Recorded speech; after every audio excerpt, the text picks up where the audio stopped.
Yes. All right. Good evening. Assalamu alaikum. Hotep. Assalamu What's alaikum. going on?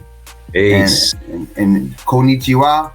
Konnichiwa. And every other melanin-rich greeting. We want to say what's up to everybody during this COVID-19 quarantine time. Hope everyone is staying healthy and doing what you got to do. Right. What's going on with you, brother? What's up with you, Sterling? Yo, I'm doing good, man. I'm doing all right. But please forgive the Yakimo guy in the background if you hear him. The guy who sells the sweet potatoes outside. Is he singing? Is he Yakimo. Yeah. So you hear that. All right. Yeah. So those of you who might be familiar with the ice cream man coming through the neighborhood. Here you have the Yaki emo guy, and what's the dude in the summertime? I can't who's it? Wadabi Mochi. Wadabi Mochi. Yeah. The more I speak, oh really? Every time I speak, if I speak English, it's difficult to switch into Japanese and get words. I was calling otaku otake. And I was like, something's wrong with that. I was like, I was like, something's wrong with that. What is it? Yeah. But Wadabi Mochi, Hamamatsu, they used to come singing. I mean, you see, I know some of the words. Okay, well, anyway, we're still experiencing the COVID-19. 19. How's the quarantine going?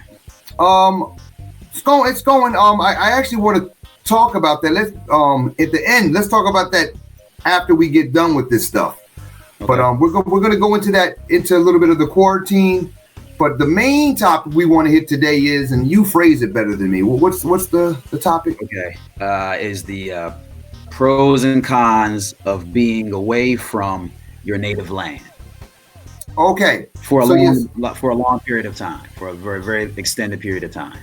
So what's an extended period of time? That might be different for everybody. What is an extended period of time? Let's say on average, without being back home for months at a time. Like, let's just say you stay outside of your home country for 15 years. Okay, so you get hitting at least a decade minimum. Yeah, I think a decade is definitely a long time. After you get past 3 years, it starts getting. After 5 years, you're still kind of back and forth. But after 10, you start to really forget certain things. If you go back, you start where you from? You're looking kind of foreign. Real talk. So there's a positive side to that and a negative side. So for those of you who hadn't been here as long, so let's talk about the positive first. All right. What's the bonuses do you think? And we're talking about black people now, right? We're talking about black people. Always. Cultural exchange, and our culture is black people, right? First and foremost, But maybe Taku's story is a little different. But the biggest pro as a black person being in Japan so far has been, and it even took me a while to realize it, was the pressure of the police, government, or just being targeted is just completely gone. You can forget about it after a while. Okay. So let's put it at the closest level would be like police harassment. You ain't getting none of that out here. So I had the police come over my house 2 days ago. They came through. And you would get worried usually if the cops come to your house. No doubt. Right? And these two cops were just coming by to do a check. They were saying that they had a sagi in the neighborhood. Sagi. What's that? That's Japanese word for? Japanese word for not a Ponzi scheme, but like a phone con, like a con game on the phone. Okay, well, in this case, it was a con game, but what does the word mean by itself, though? Yeah, that's. I'm trying to find the word for it now. A scam, not scam? Yeah, there it is. Yeah, a scam. Okay. Yeah. Okay. Like a telemarket, not a marketing, but a telephone scam. So in this case, it happens to be a telephone scam, and they have a few of them popular ones you see on TV sometimes, right? Like the ore, right? Okasan, ore. Yeah, so where you call an elderly, usually a woman if you can, or anybody who's elderly and pretend to be their child, grandchild, and then grandchild, some money. Yeah, finesse them out some money. Like, yo, I need money. You know, it's been a while. You know, and they really believe that it's their kid, and then they send them money. So he's going around doing a check on that to see if I had any suspicious calls. Okay. Right? Which is odd, because I'm a young man. Like, I wouldn't get a call like that, you know. And even when I mentioned it, he was like, no, but we have to go around the neighborhood and just check to make sure everything's okay. He's like, so you haven't gotten any calls? Like, nah. And he's like, okay, well, thanks for your time. I'm like, that's the only kind of police contact that I get out here. Okay. And I think so. Think about it. So he's talking about a social courtesy visit by the police. Right. You know, they're knocking on doors, and I mean, they're really, I mean, and you think, no, maybe he's just coming here because I'm the black guy or I'm the foreigner. And that could be the case. But I mean, I've had the same thing happen to me before. And then, you know, and I, especially if I'm living in a condominium, I was living in a condominium. So I just sat there and waited to see if the cops were going to go knock on other people's doors, which they did. You know what I'm saying? Which they did. So no, they're going door to door. You know what I'm saying? These people going door to door. So it's not where it's not some kind of targeting situation. Yeah, even like sometimes I have a little party over here, you know what I'm saying? It gets a little loud, and then somebody will call the cops on me, you know what I'm saying? But even when they come over, they're like, okay, you know, we heard there was a lot of noise. Could you just lower it? We don't want to come back again. We have you already registered, so we don't need your name or nothing. Just make sure you keep it quiet, and then they roll out. You know what I'm saying? You know, it's the in and out kind of thing. No harassment. They're doing their job, basically. Yeah, they're doing their job. Which, you know what I'm saying? It's one of the biggest pros. Okay, and actually, right there, I could even say, I as a black man, it's difficult for me to say, I like the police. Just that phrase, putting it is just a little bit, you know, I'm a little bit nervous about saying that. But I have to say, like, if I go to another city where I don't know where I'm at, and if I'm kind of lost and I see a police officer, I have no hesitation to walk up and speak to them, because they're there to perform public services. Really, you know, what's this? What is it on the side of the car in America? To something to serve and protect. Serve and protect. Wow. To serve and protect. And these people, they really do. I mean, I ask for directions, and you know, as opposed to a regular citizen who may not know where they're going, the police always know, and they'll give you the directions in the most courteous way possible. They're speaking, you know, really, really courteous and you know, polite Japanese to you. And I can say by and large, you know, I've had a couple situations where they were doing some checks and it looked a little bit targeted. Right. For the most, even that, I mean, it never was a situation where I felt nervous. There was no hands-on. You know, I refused the check one time. They were like, "We want to check your bag and all that," and I was like, "Nah, I don't feel comfortable with you checking my bag." Yeah, you went on that. You talked about it in a previous video. Oh, for real? Yeah. So it's like it's really, they're not really targeting you though. You don't feel like, you know, and if you are feeling targeted by that, it's because they don't think you live here. They think you're a foreigner. You know, because I'm registered here, and once they see my face outside the building, and they see me, I'm coming out of a house. Okay, so he's a resident here, and they treat you as such. You know what I'm saying? It's more of a, you know, and I would say we could go like that even to because this is not like an upper class neighborhood or anything like that. You know what I'm saying? This is a standard neighborhood. Yeah, so this is just normal. Yeah, it's not even like I live in a rich area, so that's why they're so nice. It's like, no, this is basically how it is wherever you go. Okay. Yeah.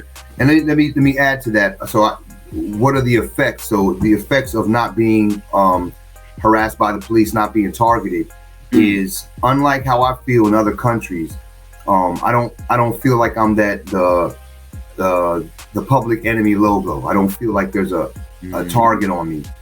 And as someone who creates, someone who, you know, I'm a writer, I'm free to create. Like, I can actually have a thought. I can walk around, I have writer's block. Let me go outside and take a walk, and it actually will help me.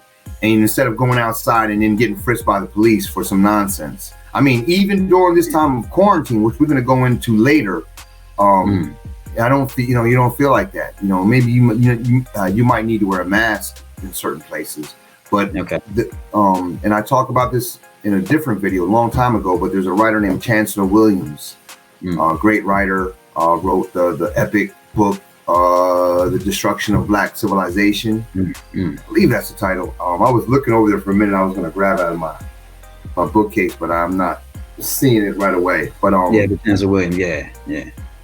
But he talks about the difference between now and ages past, when there wasn't the presence of the system of racism, white supremacy, where Black people, that's where all of this greatness, the pyramids were erected, along with everything else that we use now to this day, and it's just really been watered down, or the name has been changed.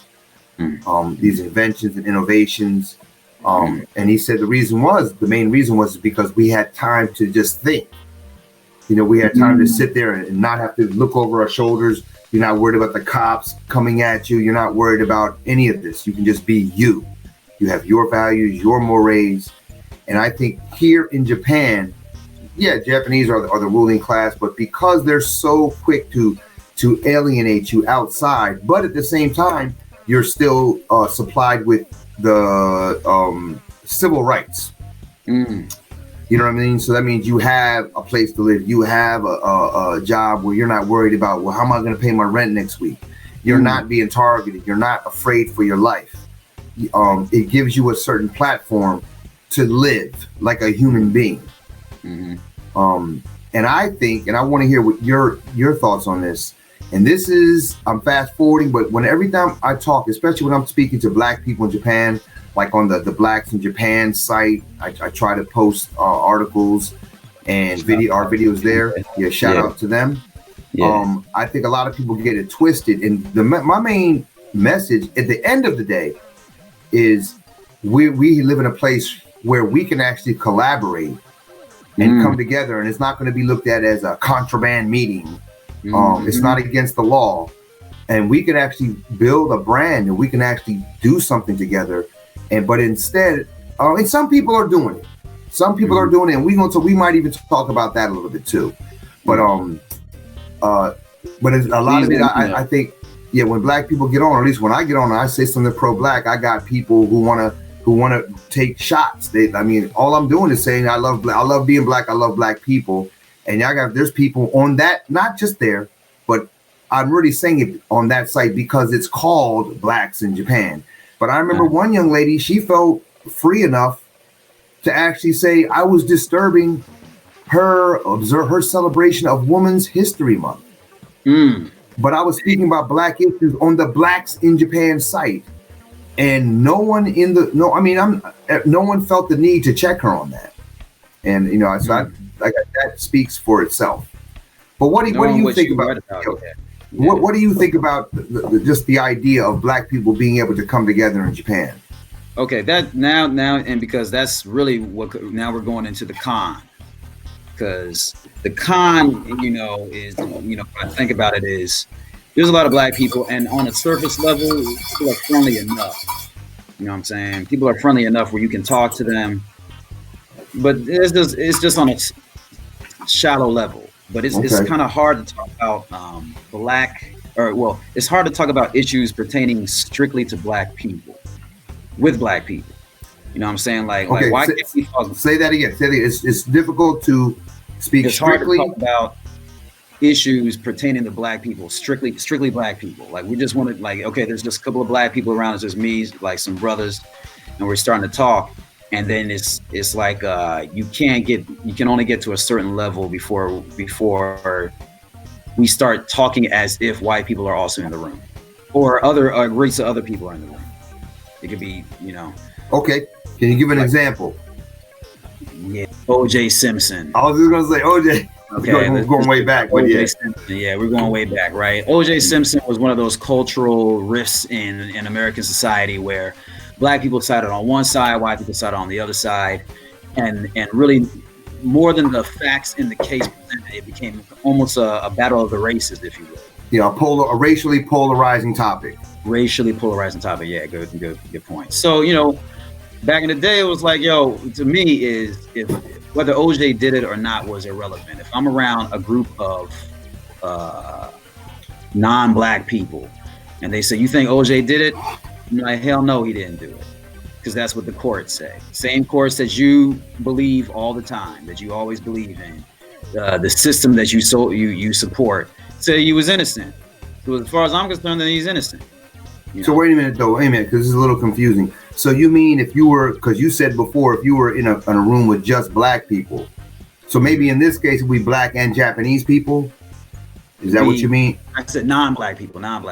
Any group. Okay. Non-black, non-black people. Okay. You know what I'm saying? As in a way of saying, like that's not a conversation that I would have with you per se.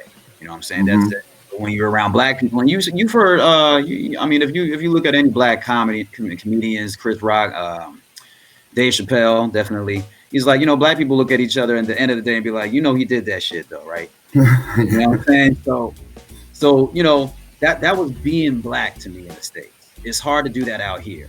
You're talking to when you talk to black people, they'll take the side. They're not supporting white people, but they act like white people when you're talking to them. Okay, so a lot of black people come here and they start becoming like white people, is what you're saying. Yeah, and I don't know everybody's background, but it's just it doesn't get it doesn't get deeper than what you hear on the news, CNN, Washington Post, or whatever you read in the news. You're like, okay, you don't have any alternative information, like, what I'm saying, like, okay, if I provide any alternative information, it always comes off as conspiracy, or it comes off on that's crazy, and I'm like, reverse racism, something, whatever that means. Any of that stuff where I expect people who are not black to not get it. You know what I'm saying? But I'm talking to black people, I'm like, but we get it, right? Because we know the ruling class, i.e. white people, be lying. So you can't just go off of what they say. Right. Like, these are the same people. This is the system. This is the system of racism, white supremacy you're referring to. And all of a sudden there's this deep ingrained trust.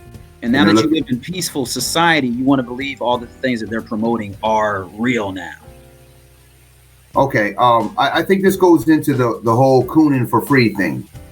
It's kind of like, it's like Coonin for free. Like, you're in the States Coonin and you're getting some money and you have a family. I ain't saying it's right, but I can see it.